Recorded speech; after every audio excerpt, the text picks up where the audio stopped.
E commerce business ലാഭമാണോ നഷ്ടമാണോ എന്നൊക്കെ ചോദ്യം ഉണ്ടായിരുന്നു കേട്ടോ. അപ്പോൾ എനിക്ക് എൻ്റെ ഒരു എക്സ്പീരിയൻസ് വെച്ച് പറയുകയാണെങ്കിൽ നമ്മൾ പ്രൊഡക്റ്റ് ചൂസ് ചെയ്യുന്നതാണ് ഏറ്റവും ഇമ്പോർട്ടൻ്റ് ആയ കാര്യം.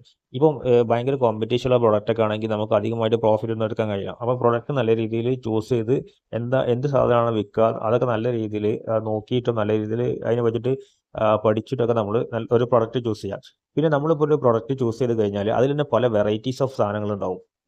അപ്പോൾ ചില സാധനങ്ങൾക്ക് കൂടുതൽ പ്രോഫിറ്റ് എടുക്കാൻ കഴിയും. അതിൽ വെറൈറ്റീസിൽ ചിലതിന് കുറച്ച് പ്രോഫിറ്റ് എടുക്കാൻ കഴിയുള്ളൂ. അപ്പോൾ നമ്മളത് ചെയ്ത് തുടങ്ങണം. തുടങ്ങി കഴിഞ്ഞാൽ നമുക്ക് മനസ്സിലാവും ഏത് വെറൈറ്റീസിലാണ് നമുക്ക് കൂടുതൽ പ്രോഫിറ്റ് എടുക്കാൻ കഴിയുക എന്നുള്ളത്. അപ്പോൾ അത്തരത്തിലുള്ള സാധനങ്ങളൊക്കെ നമ്മൾ അത് ചെയ്ത് മനസ്സിലാക്കിയിട്ട് ആ സാധനങ്ങൾ കുറച്ചും കൂടി നല്ല രീതിയിൽ നമ്മൾ കൂടുതൽ ഫോക്കസ് ചെയ്യാൻ തുടങ്ങുക. മനസ്സിലായോ പറയുന്നതൊക്കെ? അങ്ങനെ നമ്മൾ ചെയ്ത് തുടങ്ങണം.